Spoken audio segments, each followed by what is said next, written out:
Bueno,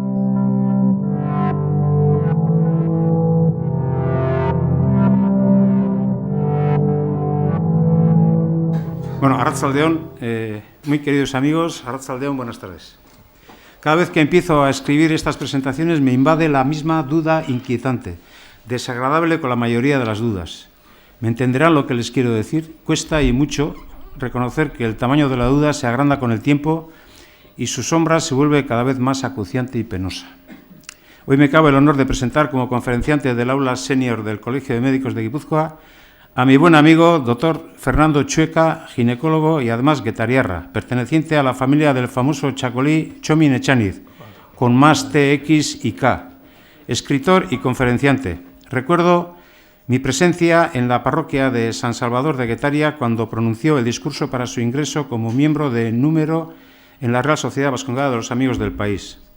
Y tampoco puedo olvidar el aperitivo sorpresa celebrado en la famosísima Chacolindeguía natal.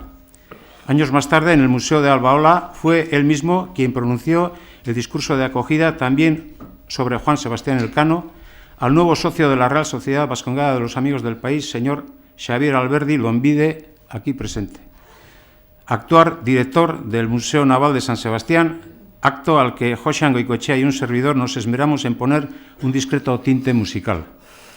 Y si insisto en el famoso TX es porque recientemente han sacado a la venta el chacolí marca TX, con TX y K, elaborado exclusivamente con uvas plantadas desde hace muchos años por su abuelo.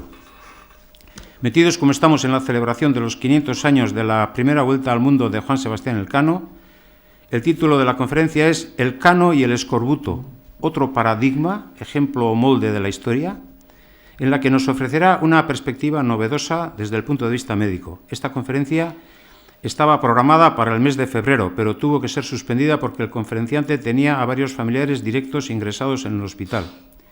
Yo estaba dispuesto a cubrir su baja con una charla sobre el ritmo del Zortzico, pero el famoso día 28 de febrero, no lo puedo olvidar, era el día de Jueves Gordo, inicio oficial de las fiestas de Carnaval en Tolosa, celebración a la que, con las pocas que me quedan, no estoy dispuesto a faltar a ninguna, tal como me ha recomendado mi médico de cabecera, que casualmente también es de Tolosa.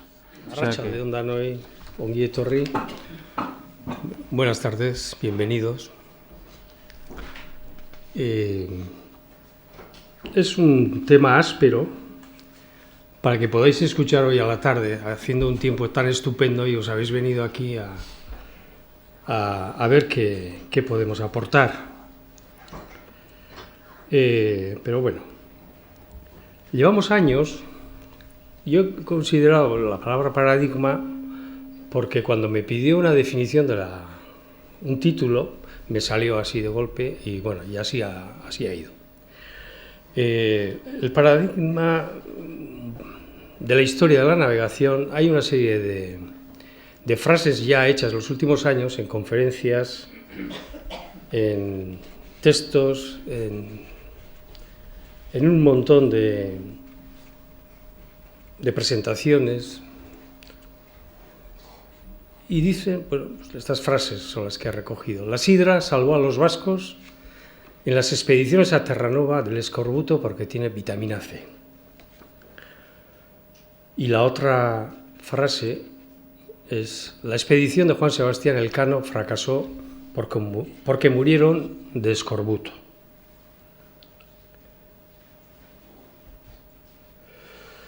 Así, estas frases se han convertido en el escorbuto y la sidra, han concluido siendo un mito que se ha socializado y se ha aceptado socialmente y han acabado siendo ya como norma, como paradigma para presentar la historia. Yo he sacado de esto la definición en un sentido amplio como una teoría o conocimiento que sirve como referencia y modelo, como ejemplo, como canon, como norma, como regla, patrón, arquetipo para la interpretación científica y en este caso de la historia. Entonces, para responder a eso, una de las primeras preguntas hace años con Xavier Alberdi, dimos unas conferencias en Guetaria hace más de 10 años Y en una de ellas, pues con la historia de la navegación, nos preguntaban ya, oye, ¿y esto de la sidra cómo va, no? Y entonces, pues bueno, nos pilló a sopetón y la respuesta fue, bueno, pues no sabemos, pero con analizar la sidra ya es suficiente para saber. Y luego el otro análisis fue por qué intentar responder preguntándonos por qué los esquimales que viven allí están 6-7 meses en el permafrost, en puro invierno, sin vegetales, ¿por qué subsisten sin escorbuto, ¿no? Y la idea es dar una respuesta a estas preguntas.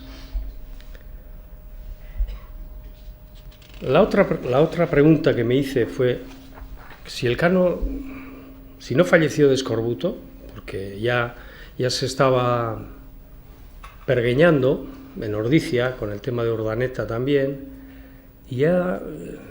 pero decían, ¿cuál fue la causa entonces del fracaso de la expedición del Cano, si no fue el escorbuto? Entonces, en la lección de ingreso que ha mencionado el amigo Ander, eskerrik Ander, utilicé un recurso literario, como si fuera una carta que hice personalmente al Cano, porque no sabía cómo, y me situé en su época, en su circunstancia de la vida, también en su grandeza y la universalidad, y su genialidad al dar la vuelta al mundo. Y entonces, pues le dije, tú me estarás preguntando por qué he fallecido, ¿no? O sea, y yo no lo sé. Entonces, bueno, y yo le respondí, pues tú falleciste de ciguatera. Y entonces hice una exposición bastante, bueno, sencilla de cuáles son las causas, cuáles son tal, le hablé de las barracudas y todo eso. Y hoy, pues bueno, pues vuelvo otra vez a retomar ese tema y la verdad es que es un tema largo y áspero. Bueno, pero intentaremos ir rápido y bueno. Es evidente que el escorbuto históricamente ha sido la enfermedad secular de las grandes navegaciones de la historia. Todos sabéis qué es el escorbuto. Es un déficit de vitamina C, el ácido ascórbico. Las cualidades de la vitamina C son esenciales para la formación del colágeno. Voy a dar desde el punto de vista médico, porque es interesante contrastar un poquito el modelo histórico que se da al modelo científico, o al menos desde el punto de vista de la medicina.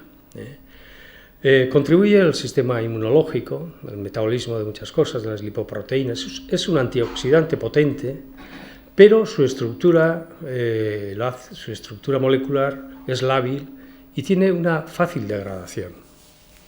Es el encargado de mantener la piel, los tendones, los ligamentos, los vasos sanguíneos y facilita la cicatrización de las heridas.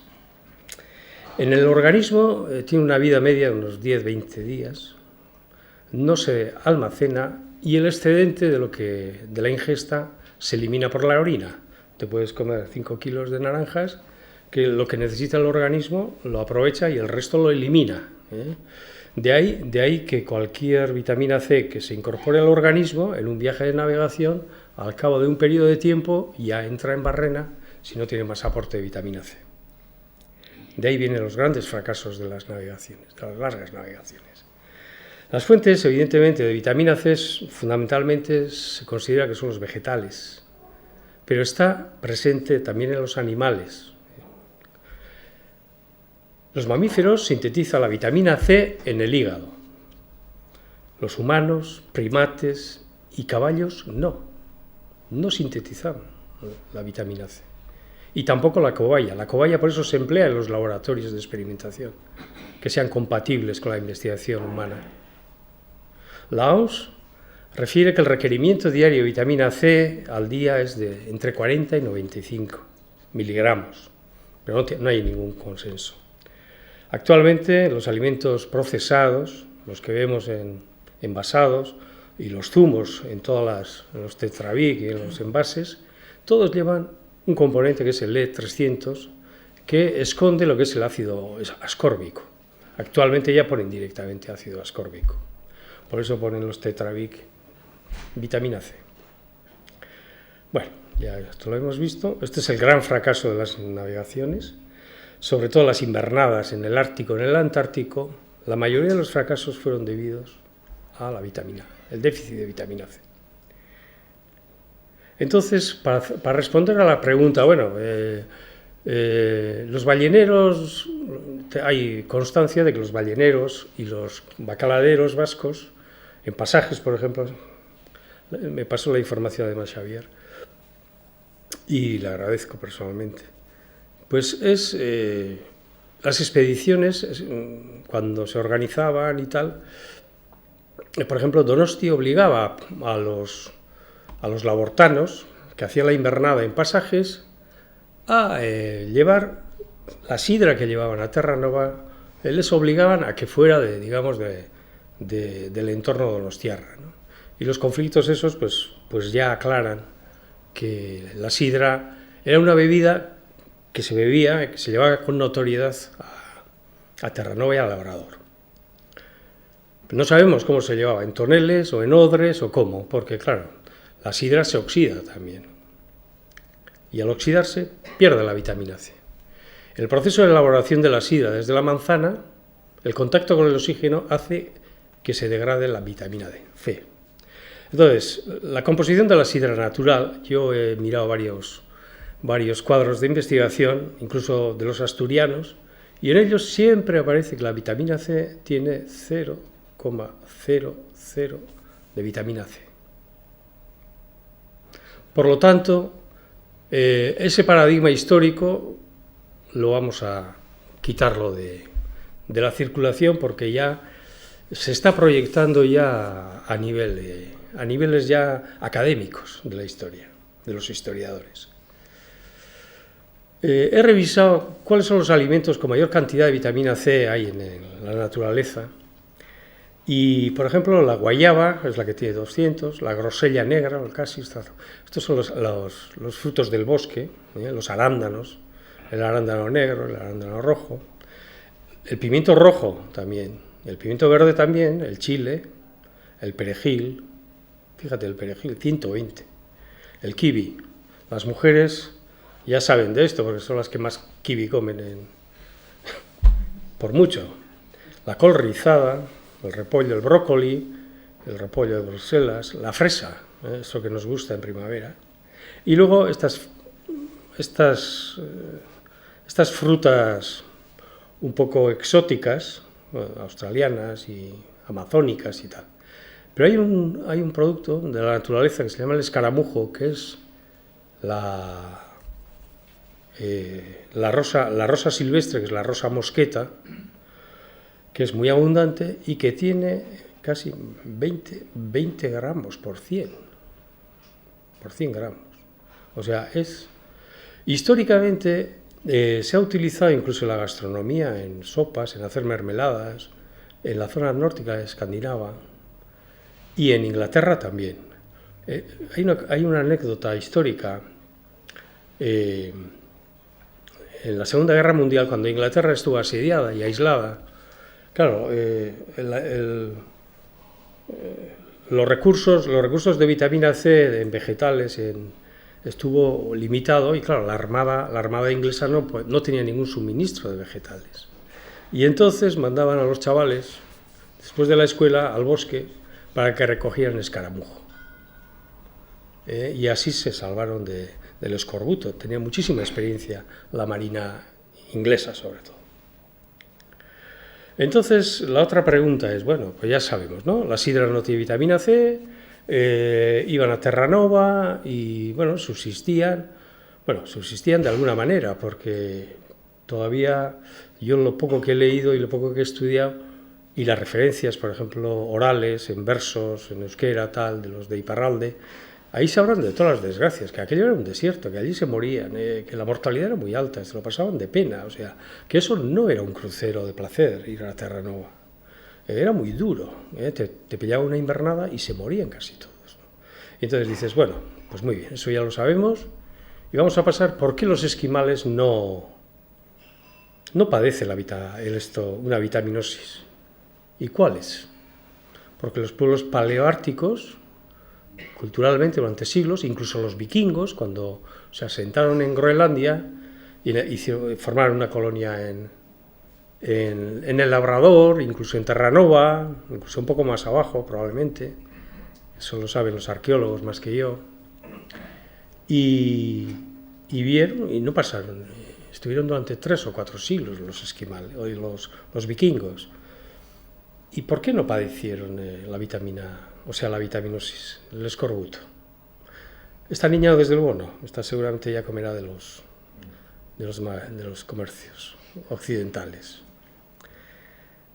La cultura, he mirado un poquito la cultura esquimal, la inuit, la dorset, la antigua también, la que desapareció, y lo que tienen es una dieta crudívora. No tienen recursos de madera, no tienen recursos de leña, carbón, no tienen recursos de turba igual, pero la cocina de ellos es una cocina totalmente crudívora. Comen, sobre todo comen grasa,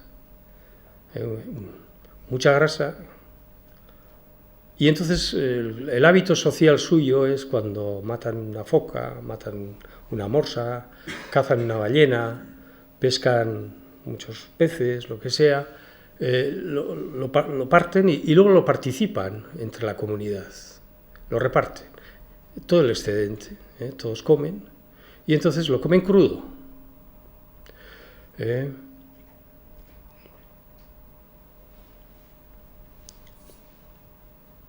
Quería decir otra cosa. Bueno, pues normalmente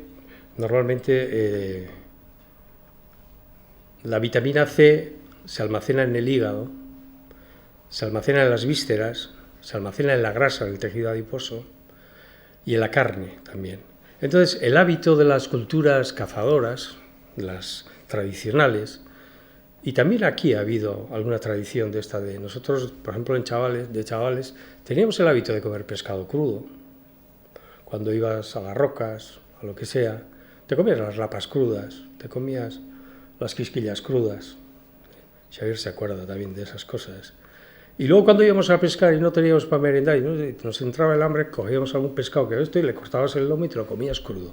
De ahí viene luego ahora toda la comida japonesa. Y el hábito social de estos es, aparte de ser comunitario, el repartivo, lo que hacen es comerlo crudo. Una cultura crudívora. No tienen combustible, entonces no cocinan, entonces lo comen. Y no tienen avitaminosis.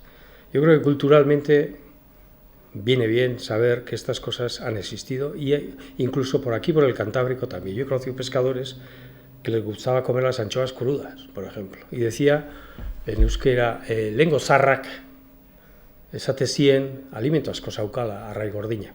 Que los antiguos pescadores decían que el pescado crudo tenía mucho alimento. Entonces había hábitos sociales que luego se han perdido.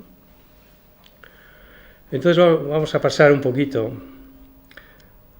hablando un poco del Cano. Eso de decir que la expedición del Cano fracasó porque murieron por el escorbuto viene ya desde la historiografía del siglo XIX, primeros del siglo XX, y luego se ha mantenido. Y entonces, pues, a nivel de las escuelas, de los colegios, las icastolas, pues bueno, pues se ha seguido con la tradición de comentar siempre que el Cano falleció de escorbuto. Entonces he hecho una revisión un poco en profundidad. Es importante sumergirnos en un contexto histórico porque desde la perspectiva de los ojos nuestros, del mundo moderno, el situarnos en hace 500 años conlleva a grandes errores de presentismo histórico y estas cosas que están muy en boga ahora. Entonces, sí que os lo comento todo, pero es muy largo. Empieza la caída de la Edad Media y el inicio del Renacimiento coincide con la caída de Constantinopla en manos del turco, estratégicamente, en geoestrategia, digamos, del mundo occidental medieval. Bueno, tenemos personajes importantísimos que dieron un cambio en el pensamiento, en la ciencia, en la técnica. Nace Juan Sebastián Elcano, los reyes católicos conquistan Granada, Cristóbal Colón descubre América, creyendo que estaba en las Indias, se murió creyendo que estaba en las Indias, pero estaba en América, descubrió un continente y no se enteró. Tiene lugar el reparto, digamos, del mundo entre el Reino de Portugal y el Reino de España, que es fundamental para transitar a lo largo de la historia durante unos años entre España y Portugal. Vasco de Gama ya llega hasta la India, monta una factoría en Goa. En nuestro entorno sociocultural nacen personajes, es una coincidencia histórica, de un gran valor. Ignacio Loyola, Francisco Xavier y Andrés de Urdaneta, el gran discípulo del Cano, ¿no? El coetáneo del Cano. Nicolás Copérnico, que fue, luego ya sabéis que fue quemado vivo, estaba desarrollando todavía la teoría heliocéntrica cuando coincidió todo el proceso de la primera vuelta al mundo y la muerte del Cano y todas estas historias. No hay que olvidar tampoco, sobre todo sobre la conquista otomana, el control otomano del Mediterráneo y de Centro Europa, Martín Lutero, desde que monta la Reforma, también interviene en todas las guerras de religiones, es un follón ahí. Carlos V. Se desarrolla la expedición coetáneamente, la de Magallanes. Magallanes, que viene ya de Portugal, había estado ya en Malaca, había estado con Albuquerque, pero la expedición de Albuquerque en 1511, que fue a las Molucas, parece ser que Magallanes no estaba, pero sí tenía conocimiento de que las Molucas, era la búsqueda, digamos, del oro perdido, de las especies, la búsqueda, la expedición del reino de las especies. También coincide con la conquista de Navarra. No voy a desarrollar todas las teorías geocéntricas de Claudio Ptolomeo, el concepto medieval desde el siglo II que desarrolló este alejandrino, de que la Tierra era el centro del universo, la gravitación de los planetas era alrededor, era el mundo plano y tal. Todavía, en 1482, los mapas mundis se basaban en esta concepción universal de Ptolomeo. Es muchas veces, desde Marco Polo desarrolló, digamos, la ruta de la seda, pero volvió por la ruta de las especies, que muchas veces se ha dejado de lado, y entonces el cierre del Mediterráneo por parte del turco supuso que España y Portugal tuvieran que buscar otras vías de acceso hasta las Molucas. Y esa fue lo que determinó la guerra de las Molucas, entre España y Portugal. A ver quién llegaba antes y para quién se lo quedaba. Claro, está en Indonesia, está en el antimeridiano de la demarcación del Acuerdo de Tordesillas, que ya para Portugal deja todo el flanco oriental, deja toda África y toda Asia, y para España deja, digamos, para el Reino de Castilla y Aragón, deja lo que es el occidente. Aquí se ve, bueno, ya había llegado Colón a las Antillas. El tema era que las Molucas, a ver dónde caen, en el antimeridiano. ¿Para quién quedaban? ¿Para España o para Portugal? Entonces los portugueses, claro, al establecer esto, pues bueno, demarcaron, los portugueses fueron por África, llegaron a la India, a Malaca y tal, dijimos, esto queda en nuestro territorio. Colón, este es de 1502, un planisferio de Cantino. Ahí se ve que hay un discontinuo en el Centroamérica, no existe. Al cabo de pocos años se ve ya que hay una lengua que une Norteamérica y Sudamérica. Como curiosidad, este mapa mundi es el único mapa mundi que existe. Está en la librería del Congreso norteamericano. Aquí ya se aprecian las islas de Indonesia, esto será Malaca, esto será India, Persia, Arabia. Esto es lo que os he referido antes del viaje de Magallanes, probablemente llegó a Malaca, pero no fue en la expedición que se llama de Serrao, que ya llegó a las Molucas.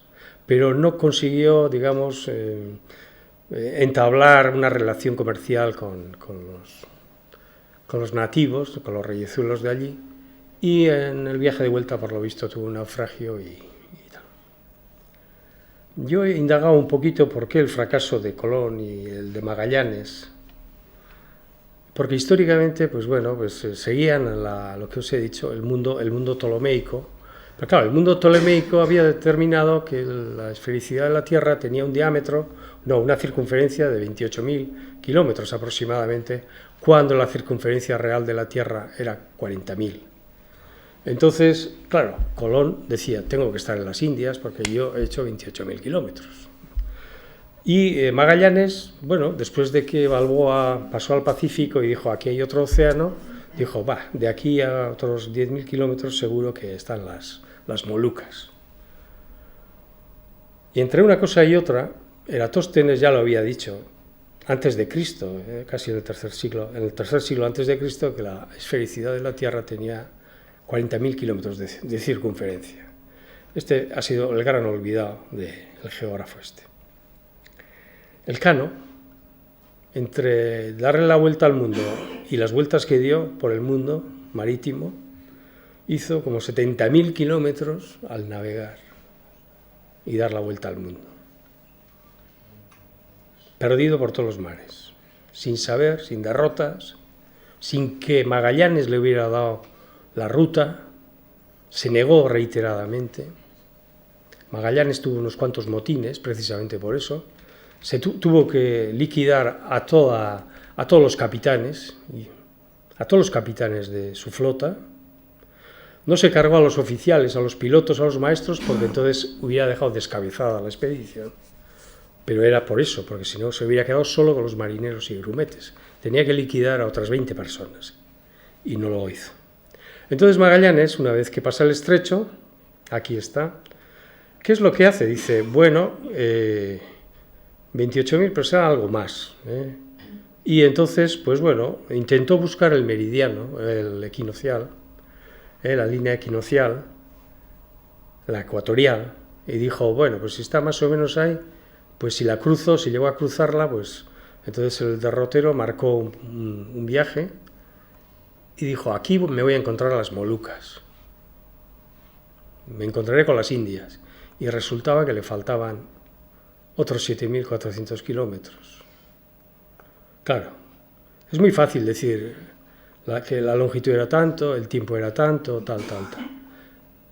Pero claro, hay que tener en cuenta que el Pacífico es un mar inmenso, es una inmensidad, es un páramo en muchas circunstancias, tiene corrientes importantísimas, hay unas calmerías, unas calmas chichas dentro del Pacífico, es como un desierto, le llaman las calmas ecuatoriales, es como un desierto, en el que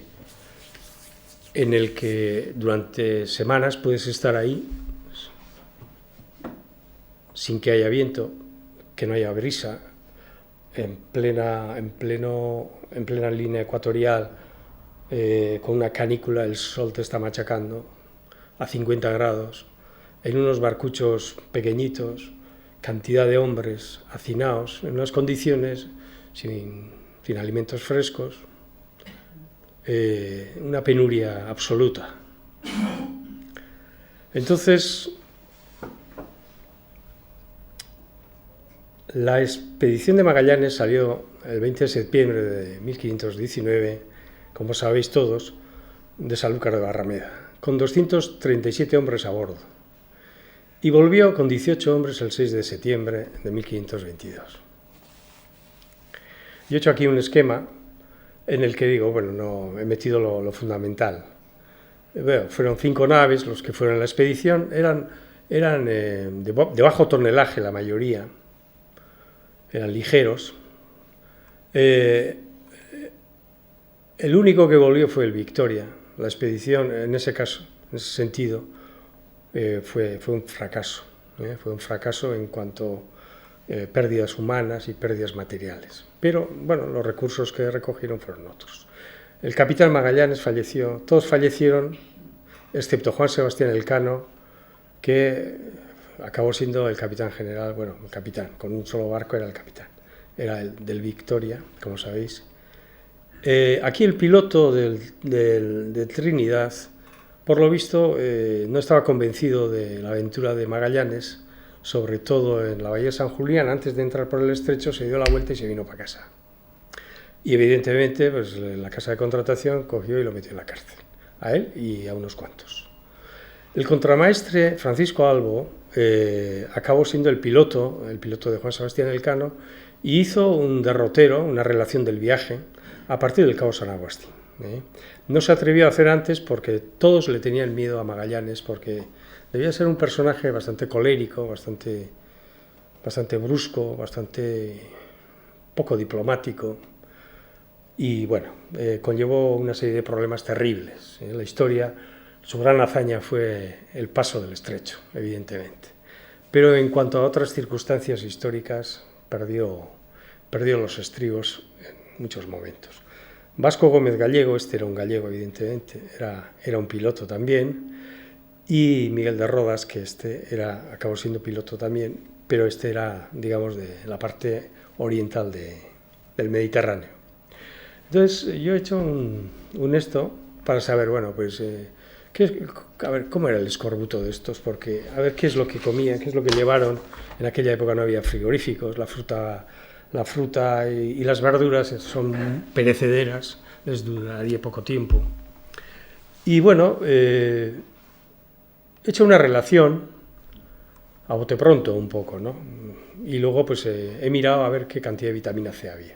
El bizcocho era, digamos, el pan de cada día de esta gente. Era un pan sin levadura, cocido 2 veces, horneado 2 veces.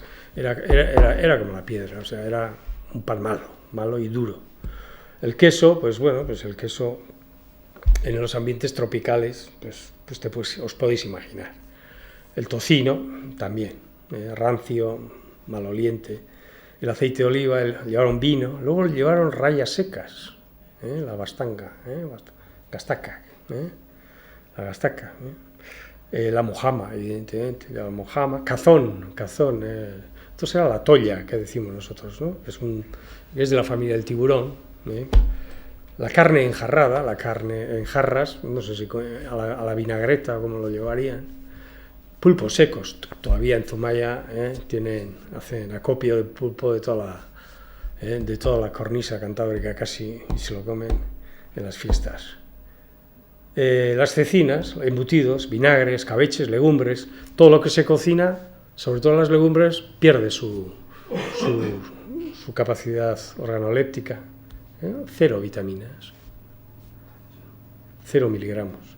El dulce de membrillo sí que llevaron, entonces sí que tiene 11,5. Yo he supuesto que avellanas, frutos secos, el almendro tiene 0, la avellana tiene algo. Luego llevaron miel y ciruelas pasas, muy habitual en el mundo andaluz y mediterráneo. Cebollas, no pone cebollas, pero ajos sí, ajos llevaron cientos de ristas, y muy habitual el comerlo medio crudo, el ajo untado. Sí tiene. Las pasas de uva tienen bastante. Los higos secos, el pan de higo, me imagino, sí que tiene. Las aceitunas poco tienen. Y luego la fruta fresca, que es totalmente perecedera, pues bueno, el zumo de naranja, pues 15, la naranja en sí 53 y el limón también. Y el melón. Llevarían melón casi seguro y manzana, pues no lo sé, porque no consta. Pero el melón lo llevarían. ¿Por qué? Porque cuando llegan a Sanlúcar de Barrameda, a la vuelta de la expedición, van de Sevilla a Eguíbar, un escribano y una tripulación para subirlo luego a Sevilla. Y lo primero que hicieron fue suministrarles alimentos, porque vieron que estaban todos casi inermes. Y la fruta que he visto yo que esto y tal era el melón. Entraron cantidades ingentes de melones. Y ellos ya sabían algo, que el melón puede solucionar todo el tema de la hambruna y el déficit de vitamina C. He seguido un poquito el derrotero de este señor, de este piloto, y porque hizo un relato muy minucioso, no minucioso en cuanto a literatura como Pigafetta, sino como la situación, como piloto, día a día. El diario suyo es fundamental para ver el viaje que hizo Elcano. Entonces lo he entrecruzado con otra serie este es el derrotero de Albo, que hace una descripción minuciosa y luego sobre eso se ha hecho el trazado, digamos, de la ruta. El estrecho de Magallanes, es decir, parece una broma, pero claro, en estas latitudes altas y en el cono sur, encontrar el paso del estrecho de Gibraltar, eso es una hazaña inconmensurable que luego duró 400 años, su utilización para volver al Atlántico, al Pacífico Norte, sobre todo del lado americano. 430 kilómetros, desde el Cabo de las Vírgenes al Cabo Deseado. Tardaron un mes y pico, las corrientes se juntaban, las mareas chocaban, y ellos no sabían si iban, fue en un laberinto, ahí entre, claro, con tempestades, con vientos, veían fogatas, por eso llamaron Cabo de Hornos, fueguinos, y bueno. Lo que sí observaron es que iban por la ruta correcta, porque refieren en las crónicas, algunas crónicas que he leído, refieren que vieron cómo pasaban las ballenas y se orientaron por el paso de las ballenas, un poco. Siguieron un poco la vía porque pensaban que les iban a comunicar y efectivamente así fue. Una gran hazaña. Este es el trazado de ver qué pasó en esta expedición en el Pacífico. Sigo el trazado de Albo y está entrecruzado con los textos que hay en el Archivo de Indias sobre los que murieron en el esto, ¿no? Entonces, dice, fulano de tal murió el día tal, no sé qué, no sé cuántos, de enfermedad. Fulano de tal, marinero, falleció tal, en tal sitio. Y es una relación de difuntos. Y lo va explicitando. Y en este trayecto hasta llegar a Cebú, en Filipinas, pues fueron falleciendo a lo largo de una manera paulatina. Y yo creo que entraron aquí en las calmas ecuatoriales que os he referido antes, y ahí, pues ahí hacinados, con la hambruna, sin alimentos, sacrificando, cazando ratas y venderlo a las aguas putrefactas, estaban llenos de bichos, espacio limitado. Tenía que ser terrible aquello. Entonces salieron aproximadamente del estrecho de Magallanes hacia noviembre, primeros de noviembre, y se ve que los primeros días, claro, habrían cazado algo, porque lo que no he dicho es que entre los bastimentos que llevaron, aparte de lanzas y cosas y bisutería y tal, ¿no?, llevaron a muchos anzuelos y arpones, pero 10.000 anzuelos, ¿no?, una barbaridad, y un montón de arpones. Entonces estos por el camino iban pescando y cazando, o delfines, o marsopas, o lo que se pusiera adelante.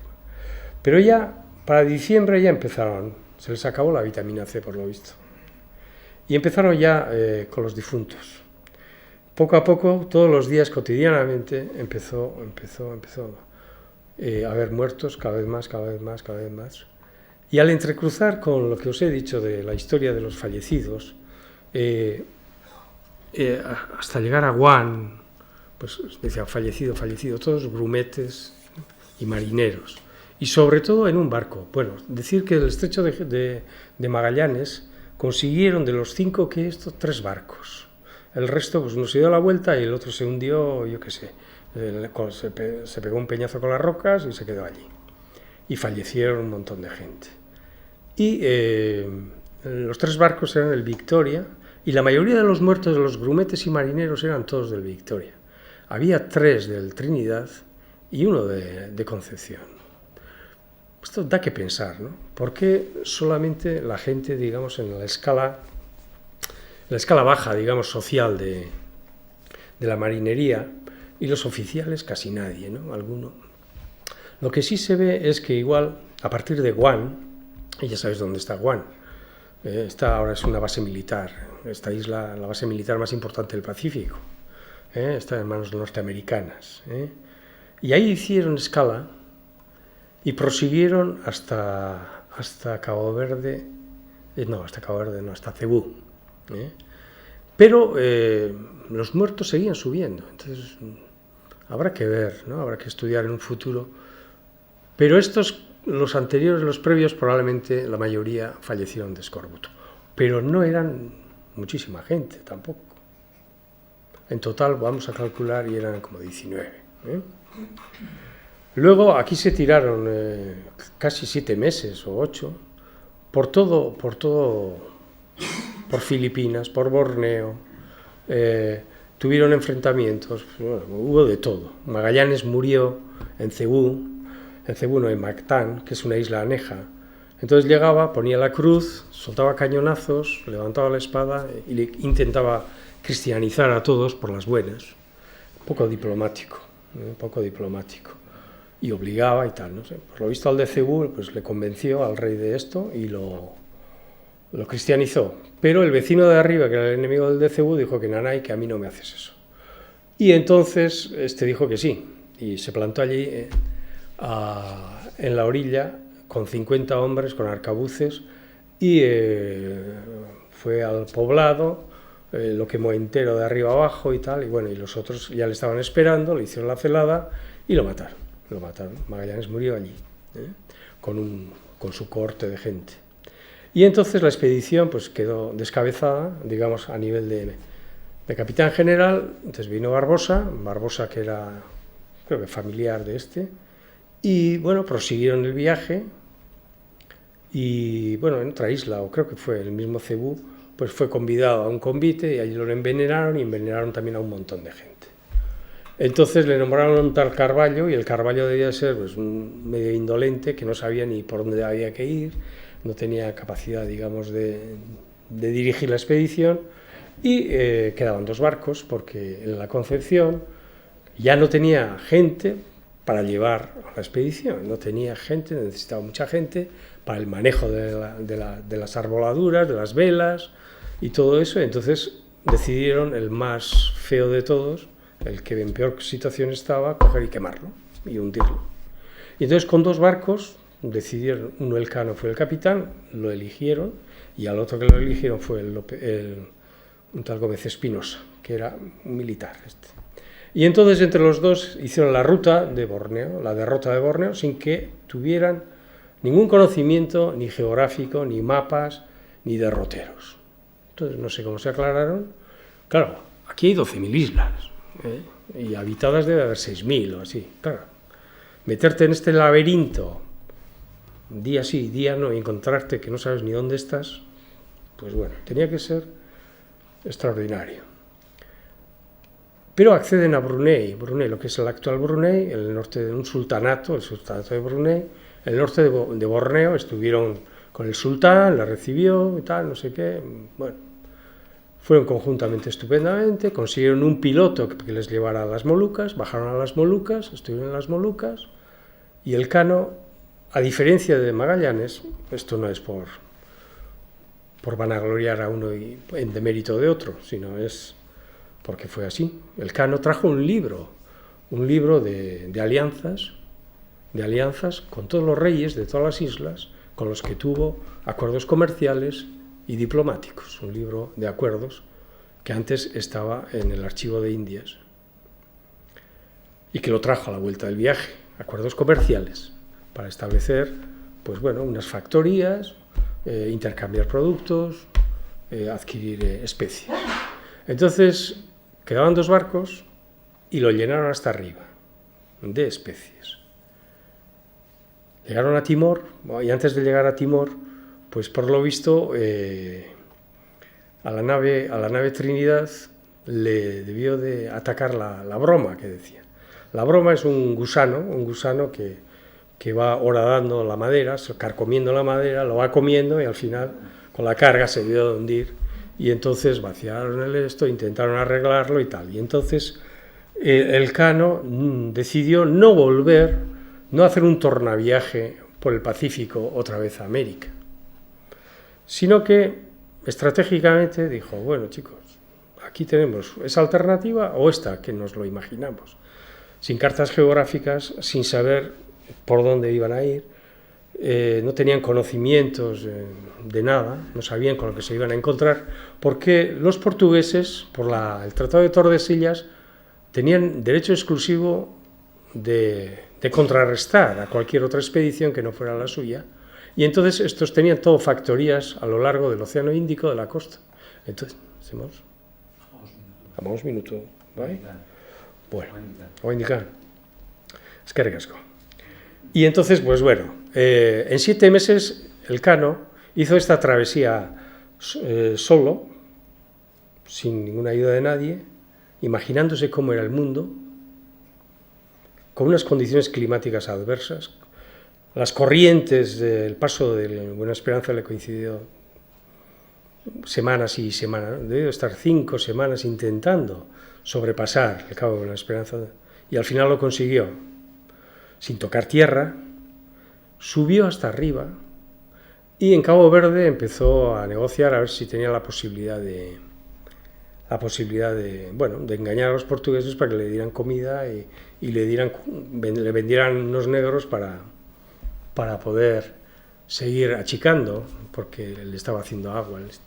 Y entonces los portugueses salieron detrás de ellos porque vieron que querían intercambiar especies por arroz. Le dieron algo de arroz y entonces 2 barcos empezaron a perseguir a los portugueses. Y Elcano no hizo la ruta corta tampoco a Sanlúcar de Barrameda. Lo que hizo fue separarse a mar abierto y subir hasta las Azores. Dio varias vueltas en las Azores, les despistó y bajó y entró a Sanlúcar de Barrameda. Y en este periodo de tiempo, aquí veis los muertos, los fallecidos, a lo largo de esto.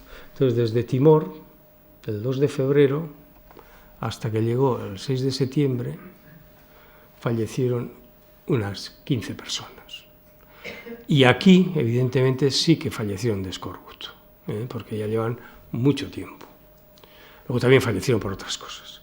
Entonces Pigafetta hace una descripción, dice: nuestra mayor desdicha era vernos atacados de una enfermedad por la cual las encías se hinchaban hasta el punto de sobrepasar los dientes, lo que hemos visto en la foto antes, creo.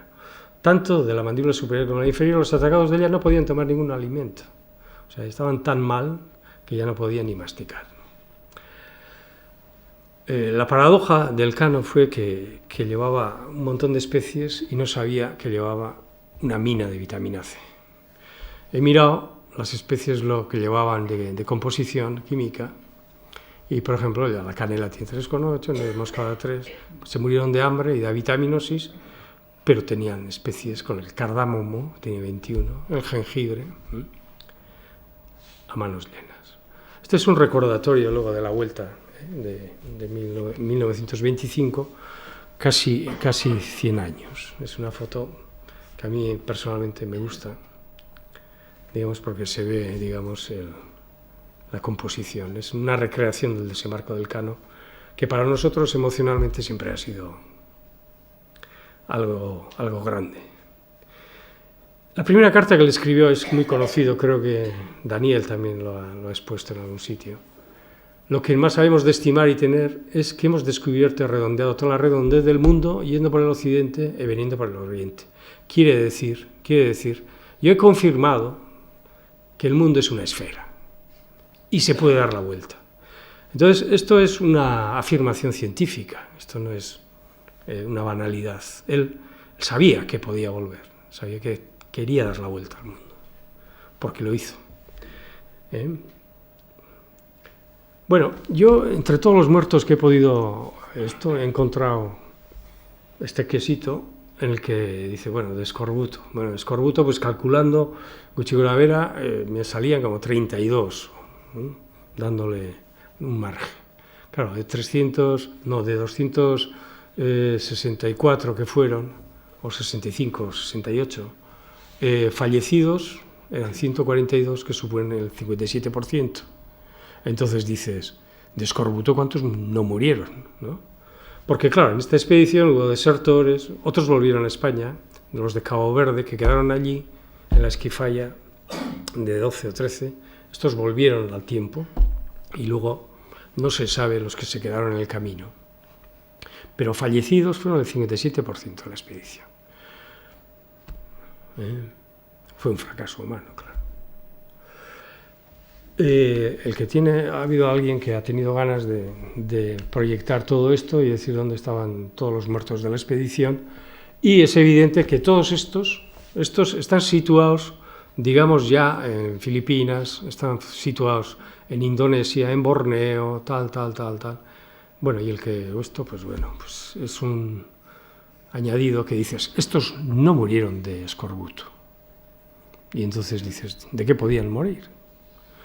Porque esa pérdida humana, sin el de escorbuto, igual eran más, igual pueden ser 40. Pero quiero decir, la extracción que he hecho me ha supuesto que, bueno, calculando, pues eran unos 32 o así, que murieron. Claro, tuvieron motines. En San Julián, en Timor, hubo ejecuciones, emboscadas, deserciones, suicidios. La gente se suicidaba en esas situaciones extremas. Las condiciones, las que os he dicho, insalubres, hacinamiento, enfermedades transmitidas por el agua, disenterías, parásitos, roedores, insectos, artrópodos, otras enfermedades crónicas, amebiasis en esos países tropicales, la TBC, las avitaminosis, el beriberi, y luego las de transmisión sexual, las de sífilis también morían. Y de enfermedades tropicales. En Indonesia murieron muchos de enfermedades tropicales. Actualmente se dan 50.000 casos al año del dengue, que es endémico, de hepatitis E. Luego hay otras enfermedades que son prevalentes, que vamos en toda la linde ecuatorial, que es la malaria y el paludismo, que son históricos, el tifus, el Zika. Estos que nos están viniendo ahora, ¿no? Las encefalitis B, la fiebre amarilla. Y luego en la isla de Guam hay otra enfermedad que le llaman el lítico bodig, que es una palmerita, una planta, un arbusto que da unas semillas, se comen las semillas, que tiene una alta toxicidad, y en épocas de hambruna, y se da solo en esa isla. Y entonces, pues bueno, estuvieron 3 días en Guam. Por lo visto, yo no sé si el amigo Magallanes se comió esta cícada, y estaba trastornado, porque es una enfermedad neurodegenerativa, que es casi vamos, que produce demencia o te va demenciando. Entonces, tras el fracaso, Elcano vuelve y escribe la carta al rey y le dice que hay que montar una expedición a la especiería, pero hay que montarla desde Coruña, y entonces hay una carta que la rescatamos hace unos años, y que está publicada precisamente en el anexo del artículo que me ha referido, que hice, de pilotos de vizcaínos. Salieron 7 naves y 400. Fue una expedición casi organizada por los vascos. Salió de La Coruña, y ya los barcos ya no eran de bajo tonelaje, eran de alto tonelaje. Y el trayecto que hizo no fue el mismo que Magallanes. Salió de La Coruña y bajó al Golfo de Guinea.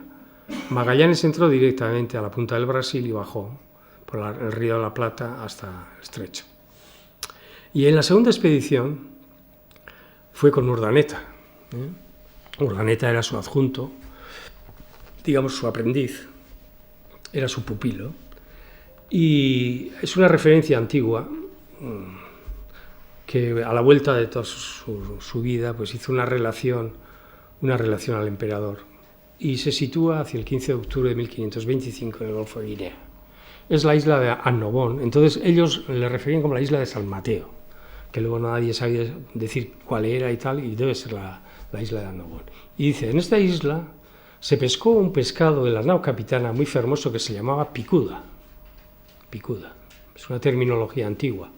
Y el capitán general convidó a algunos de los capitanes y oficiales del rey, y todos los que comieron de la picuda cayeron malos de cámaras, que se iba sin sentir que pensamos que murieran, empero quiso nuestro criador que guarestieran todos.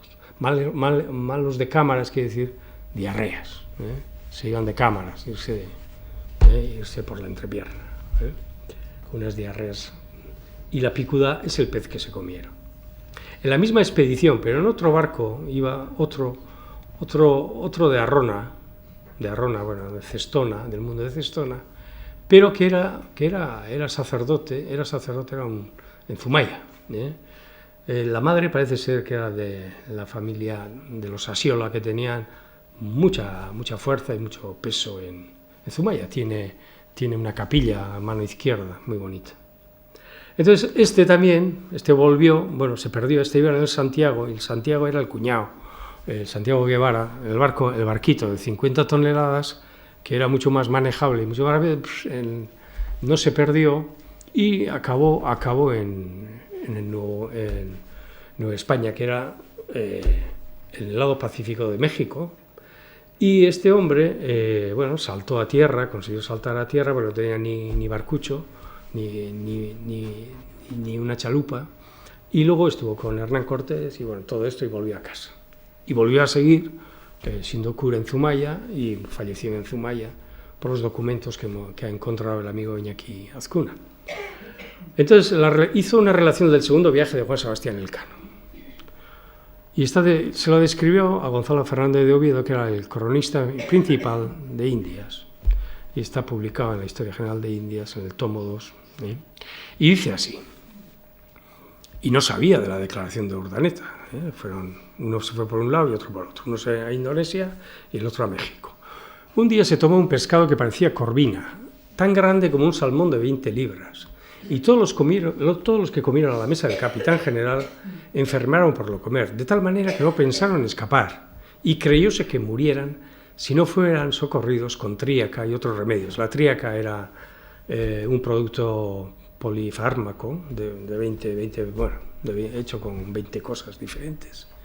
Y no obstante, eso estuvieron muchos días enfermos. Decía este reverendo padre clérigo que él vio este pescado y que tenía los dientes como un gran perro, y que él mismo mató otro de mayor tamaño que los tenía de la misma manera, que pesó más de 50 libras, o sea, 25 kilos. Pero no osaron comer de él, por lo que es dicho, y lo echaron a la mar. Vio lo que había pasado con el otro, que se lo comieron, que todos los oficiales se enfermaron, y él pescaron, y dijo, esto no nos lo comemos, porque nos vamos a morir, y lo echó al mar. Este es la barracuda. Entonces, lo curioso del Elcano es que en el Pacífico, antes el mapa salen del estrecho, tienen un gran temporal y también se queda un barco solo. Uno se va a la Antártida, el otro se va a las rocas, se deshace, mueren toda la gente, sus hermanos, 3 hermanos.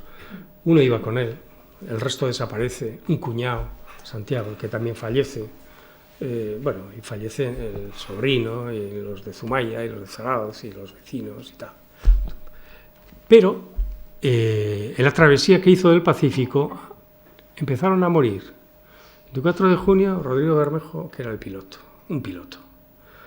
El 13 de julio, Alonso de Tejada, que era el contador. El contador era el segundo más importante de la expedición. El 30 de julio, Jofre de Loaiza, que era el capitán general. El capitán general era un aristócrata de la alta aristocracia, de la nobleza alta. Entonces, aunque no era marinero, no sabía nada, el rey siempre tenía que designar un caballero, digamos, como capitán general, aunque no tenía ni idea del mar, ¿no? Pero debía ser muy buena persona y de trato afable y respetuoso y todo esto. El 6 de agosto se muere Juan Sebastián Elcano, pero previamente había hecho testamento 10 días antes y había nombrado tutor al Jofre de Loaiza, que falleció una semana antes. A continuación falleció Álvaro de Loaiza, que era el sobrino, también falleció. Ya no quedaba nadie para gobernar y a cargo quedó Toribio Alonso de Salazar, que este es un encartado de las encartaciones, un personaje muy reconocido, y falleció ya el 10 de septiembre. Y bueno, pues entonces la expedición quedó descabezada y bueno, pues entre uno y otro consiguieron, Carquinzano se hizo cargo, Carquinzano era uno del Guaybar, y ya estos consiguieron llegar a esto. Entonces, claro, no es como en la primera expedición, que mueren los grumetes, los marineros, todos los altos cargos del barco, todos los oficiales, fallecen. Y entonces queda descabezada la expedición y ya se puede dar por perdida definitivamente. Entonces Urdaneta, que no estuvo en el convite en Guinea, escribe que en su relación que hizo al rey de los sucesos del Maluco, el magnífico señor Juan Sebastián Elcano, lo define así. Y también define que la idea de Elcano no fue ir a las Molucas. Deja entrever que su idea era ir al Zipango. Zipango era la mítica tierra, lo que es actualmente la mítica isla, que es Japón, ¿no? Parece ser que él luego, cuando en su estancia, en los años que estuvo en las Molucas, sí subió, y hay una descripción escrita que parece que no parece la letra de, pero se la adjudica. Vamos para la tercera parte de la conferencia, si me permitís, para poder entender en su conjunto, ¿no?, toda la historia. No falleció de escorbuto, yo creo que no falleció, parece ser que no. Entonces, ¿cuál era? Pues es la ciguatera. Falleció, yo creo que falleció de la ciguatera. ¿Por qué? Porque comieron la barracuda, y las descripciones de dos personas diferentes es la más o menos similar, coinciden, y bueno, pues los síntomas que tuvieron iniciales, luego la confusión que tuvo Elcano, porque en la segunda vuelta, creyendo que era el estrecho de Magallanes, tuvo ahí un despiste y embarrancó los 5 barcos en el río Gallegos, pensando que era el estrecho. Y también Urdaneta hace una referencia como que estaba un poquito ya atontado, que no distinguía bien las cosas. Elcano tuvo un tránsito ahí, y luego, pues bueno, el resto del viaje fue un desastre, digamos, porque fallecieron todos, casi todos, y los barcos se perdieron. Claro, esto era una expedición que costó muchísimo dinero e importó a muchísima gente del País Vasco, sobre todo. Los barcos se hicieron, excepto 3 que se hicieron en Galicia, el resto se hicieron en Vizcaya, en Portugalete,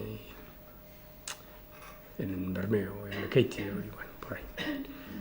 ¿Qué es la ciguatera? Pues la ciguatera es una intoxicación alimentaria por consumo de peces ciguatos, que se alimentan o habitan en los arrecifes coralinos, y es endémica de los trópicos y subtrópicos.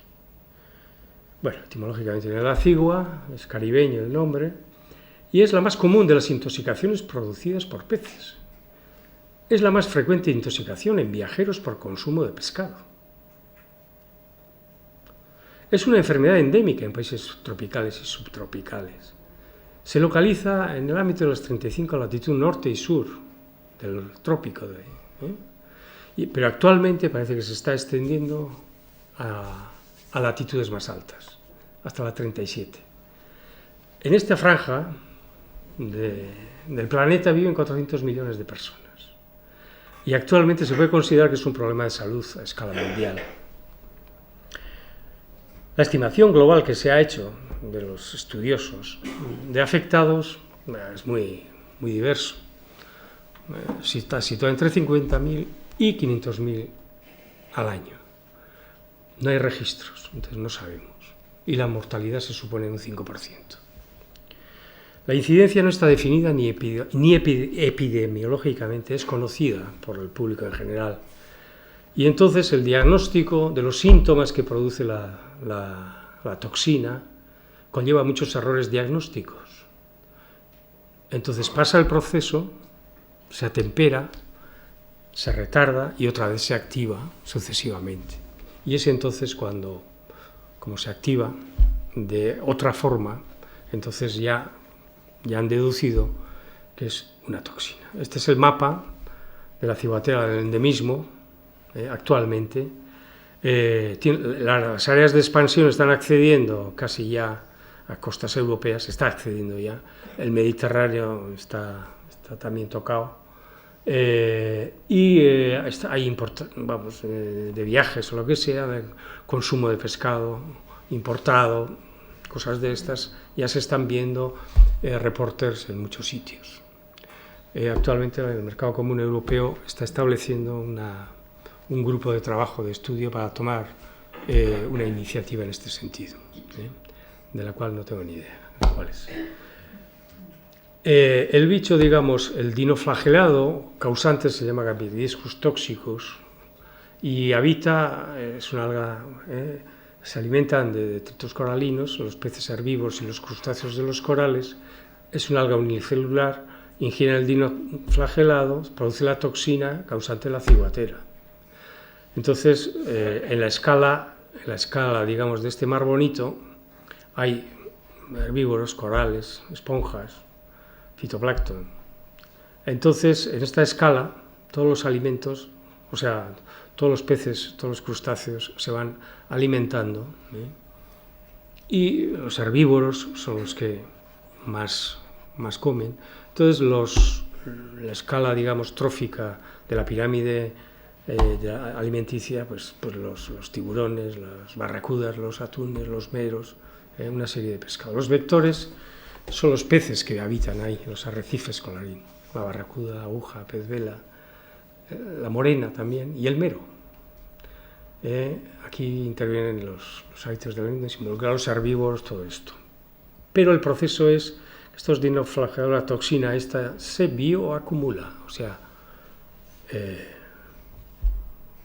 ahora, bueno, esta es la ciguatera. Las toxinas responsables, la ciguatotoxina, hay 20 toxinas, Gucci-Gravera. Y cuando hay ciclones, cuando hay embates del mar, con las gigantescas tsunamis, parece que los arrecifes se desprenden y los dinoflagelados se distribuyen por un área, constituyendo un mundo tóxico, los arrecifes ciguatos, que tardan durante años en liberarse de ello. En la persona se acumula en el hígado, en el músculo, en los riñones y el bazo. Es una enfermedad polimorfa, tiene más de 175 síntomas. Las manifestaciones pueden ser desde banales hasta la muerte, gastrointestinales inicialmente, con dolores, náuseas, vómitos, diarreas, dolor, defecación. Es muy característico el dolor metálico en la boca, la cianorrea. La segunda fase es una manifestación neurológica, las neuropatías, desarrolla una neuropatía. Pero la consciencia, digamos, la capacidad de consciencia no está afectada. Es la imposibilidad del cuerpo, de la fatiga extrema. Pero puede persistir durante meses y años.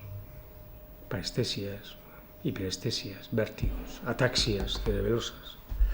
Pero el signo patognomónico, digamos, de esta enfermedad son las disestesias paradójicas, que es una inversión térmica. Lo que está frío es el ciguato, el que está afectado de la ciguatera, toca caliente, y a la inversa. Lo que está hirviendo o está quemando, para él está frío. Luego vienen las manifestaciones cardiovasculares, hipotensión ortostática, bradicardia, taquicardia, extrasístoles, flúter, bloqueo y shock. Esto es, digamos, el finiquito.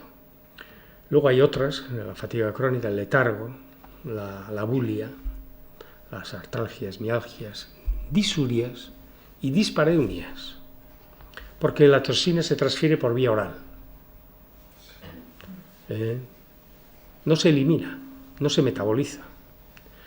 Se ha visto también una transmisión vertical, madre-feto, a través de la placenta y a través de la lactancia también. Las madres ciguatas que dan una lactancia materna al bebé, al niño recién nacido, le produce diarreas sistemáticamente, no se sabe por qué. Entonces, esta toxina es estable al calor, a la cocción y a la congelación. No tiene color, no tiene olor ni tiene sabor. El pescado no cambia de apariencia, o sea, no cambia de color, no se pone verde, o sea, no. Entonces, es un veneno extraordinario, ¿eh? No hay antídoto específico y no se degrada, no se metaboliza, en el organismo. Se acumula, en el organismo, como hemos dicho, semanas, meses, incluso años. Y luego tiene esa capacidad de volver a brotar con cuadros similares mucho tiempo después. De ahí que se entiende que come la barracuda en Guinea, la Guinea africana, y en el Pacífico ecuatorial es donde se mueren todos, ¿no?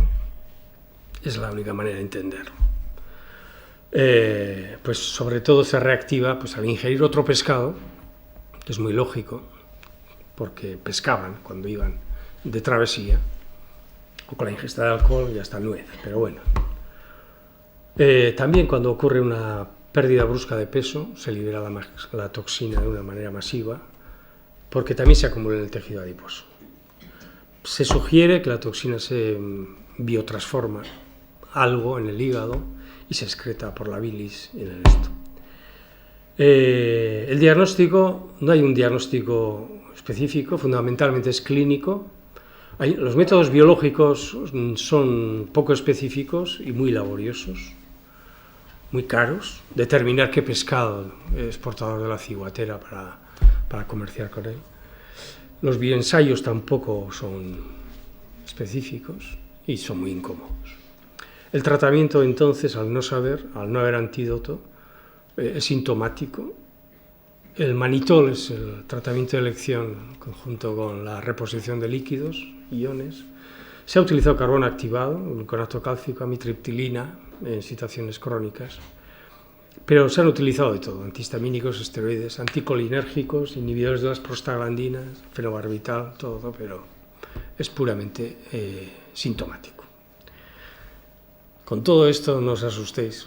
Yo creo que podemos seguir comiendo un buen rodaballo, un buen besugo en Guetaria, o en Orio, o en Zumaya, o en Deva, me da igual, o en Castro Urdiales.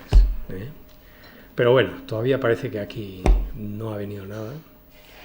Este besugo parece que por el ojo lo tiene un poquito, tiene un halo rojo, pero bueno, sí, yo creo que se puede comer, ¿no? Haciendo un poco esfuerzo, Y luego, pues bueno, cuando os vayáis de vacaciones, pues tener un poquito de cuidadín, sobre todo con mariscos, las zonas caribeñas, tropicales, te vas a Indonesia, a Bali, estás allí eufórico y te zampas una langosta y te puede acarrear, te puede destruir esto. Entonces, yo he encontrado que el amigo Juan Luis Guerra tiene una canción dedicada y os la voy a poner, si no os parece mal. Y con esto acabo.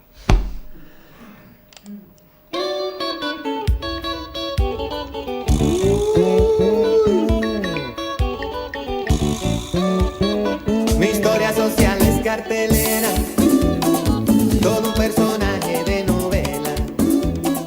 De amor he sufrido lo imposible, pero ya encontré mi compañera. Es una muchacha buena que estudia psicología, con Freud va a arreglar la vida mía. Sí, la invité a salir un día cualquiera, psicoanalizamos las estrellas, bebí de su mano el amor tibio y besé su boca de maicena. Pero al besarla de pronto alguien apagó la luna. Dime, vida mía, ¿qué te abruma a ti?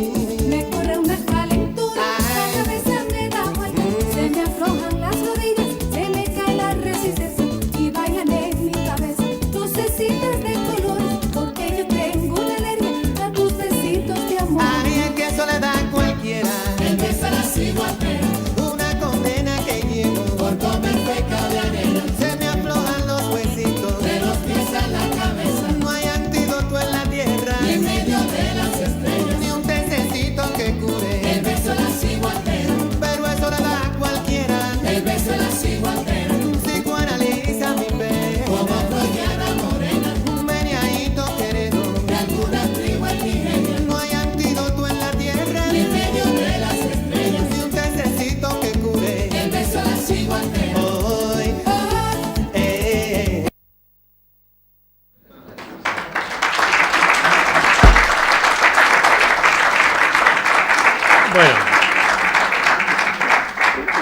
un toque caribeño, ¿no?